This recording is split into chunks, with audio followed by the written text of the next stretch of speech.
Seu meu amado, bem-vindo de volta à nossa escola bíblica diária. Nós estamos praticamente terminando a hermenêutica, a interpretação bíblica. Nós chegamos, portanto, à penúltima aula. Nós só temos mais uma aula sobre hermenêutica, interpretação, e essa aula é super importante. É aqui que nós vamos identificar mais especificamente as chamadas heresias, mais especificamente os desvios de interpretação causando aqueles grandes prejuízos que nós vemos nas igrejas que existiram. Na época de Jesus já era assim, na época de Paulo, Pedro, enfim, e que existe ainda hoje. Então vamos lá, pegue a sua Bíblia, pegue o seu caderno de estudos, ore ao Senhor, peça a Ele discernimento, entendimento, conhecimento, sabedoria, pede a Ele proteção para que nós possamos nos aprofundar nos seus mistérios. Teologia sistemática e teologia homilética. Então, nós estamos fechando praticamente toda a hermenêutica. Nós começamos falando de uma língua de origem. Essa língua de origem podia ser o hebraico, podia ser o aramaico, podia ser o grego, porque a Bíblia contém passagens em hebraico, em aramaico e em grego. O que isso significa para nós? Nós fizemos a exegese, ou seja, a interpretação, a tradução daquelas palavras, daquelas expressões para os dias de hoje, para que a gente possa entender como as coisas aconteceram. E aqui a gente viu figuras de linguagem, a gente viu gêneros, a gente viu, enfim, os métodos todos, e nós vimos as formas todas, gramatical, sintática, enfim, uma série de coisas nos vídeos anteriores. No vídeo passado, nós falamos sobre a teologia bíblica, ou seja, juntar estes grandes temas. Então, isto tudo estava praticamente no passado. Como assim? Porque eu estou vendo o que isso tudo significou para as pessoas, porque elas escreveram, agora eu estou traduzindo para a minha cultura, para a linguagem de hoje, para o meu cotidiano, a minha vida. Né? Então, eu estou agora olhando o que estava escrito, como foi construído, e eu vou fazer essa transposição entre o passado, aquilo que estava escrito, para o presente, aquilo que significa hoje. Então, eu levo em consideração história, geografia, cultura, costumes, tudo isso nós já falamos com o amado. Então, nós chegamos aqui na teologia sistemática. O que significa para nós hoje? Como nós aplicamos toda essa teologia, esse estudo de Deus, né, que foi feito, construído pelos autores da Bíblia, os autores sagrados, como nós aplicamos isso para a nossa vida? Como nós lemos isso? A aplicação disso. Isso é teologia sistemática. E depois nós vamos aplicar em forma de ação, em forma de ensino, todas estas verdades que foram descobertas no texto bíblico. Então, nós estamos aqui na teologia sistemática. Falta apenas, no vídeo que vem, a teologia homilética.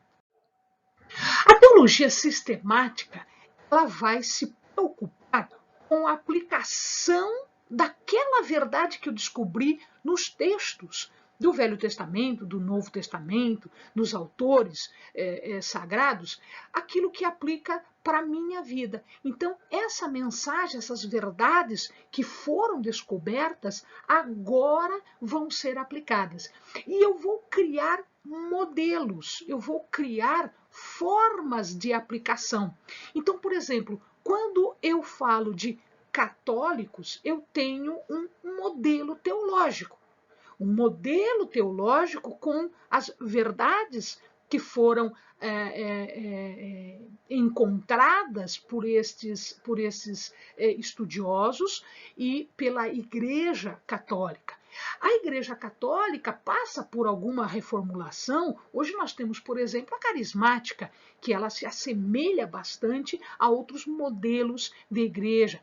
Eu posso encontrar, por exemplo, um modelo metodista, eu posso encontrar um modelo pentecostal. Dentro dos pentecostais, eu posso encontrar modelos diferentes. Então, aqui eu estou criando um modelo, eu estou criando um padrão, eu estou criando um conjunto de estudos que vão refletir aquelas interpretações que as pessoas fizeram com base nos textos e agora vão aplicar no seu dia a dia, né? Criando aí a igreja e todo o modelo desta igreja. Então a minha igreja pode ser diferente da sua igreja, que pode ser diferente da igreja do lado.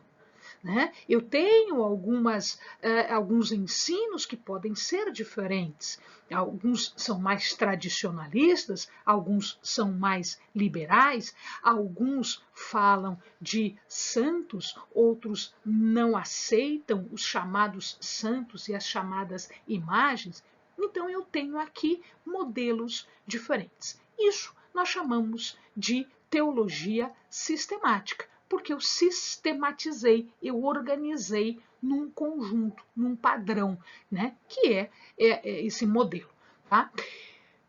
Como eu faço isso? Através das escrituras. Então, eu vou pegar das escrituras essas informações, eu vou pegar da tradição, e aí na tradição eu vou depender dos tipos de comunidade, comunidades diferentes. Então, a comunidade dos pais antigos, a comunidade dos latinos, a comunidade da igreja na época medieval e assim sucessivamente. Então, as comunidades diferentes, elas vão criar interpretações diferentes, cada uma com a sua experiência. Então, esta tradição, né, que está muito interligada à comunidade e à experiência. E também a filosofia.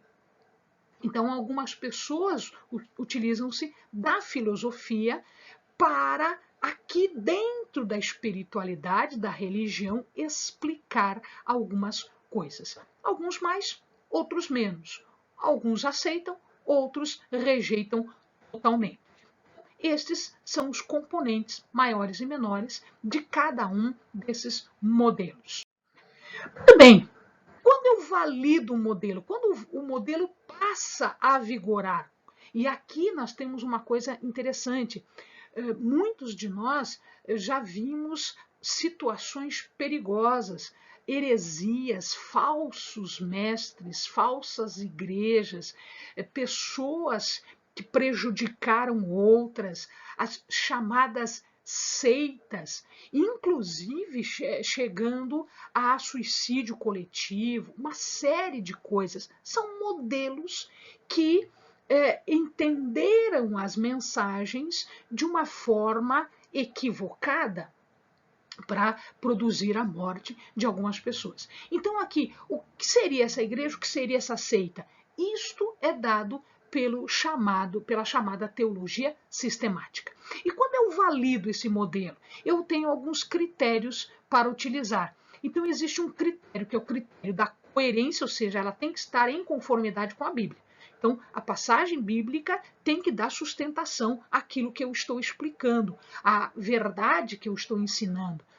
Ela tem que observar o critério da abrangência, ou seja, ela deve abranger toda a Bíblia, e não uma parte apenas. Eu não posso pura e simplesmente abrir a palavra e dizer, não, agora esta vai ser a minha verdade, sem observar o que vem antes, o que vem depois. Tá? Então, ela tem que ser coesa, ela tem que trazer essa constância de ensinamento, como nós vimos lá na teologia bíblica.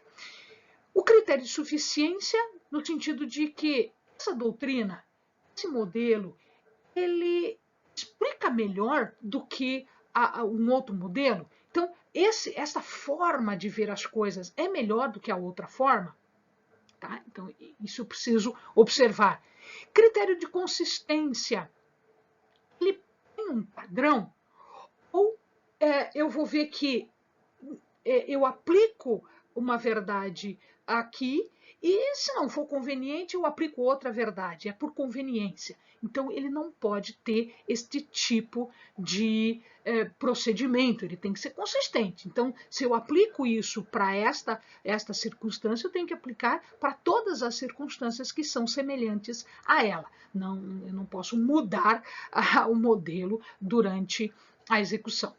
O critério da continuação, durabilidade, ou seja, essa ideia é duradoura ou esta ideia é um modismo? Nós vemos isso em algumas igrejas. Aparece uma moda nova e se tenta validar, se tenta justificar com passagens bíblicas simplesmente colhidas ao acaso, que não tem uma coerência, que não tem uma continuidade.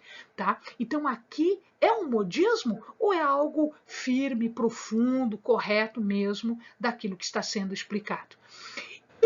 Um último critério é o seguinte: este modelo, essa explicação é viável, ela é aplicado por outros modelos, então essa ideia, outros modelos, outras igrejas também falam sobre isso, ou é só essa igreja que fala sobre isso? Então, estes são os principais critérios para validar um modelo.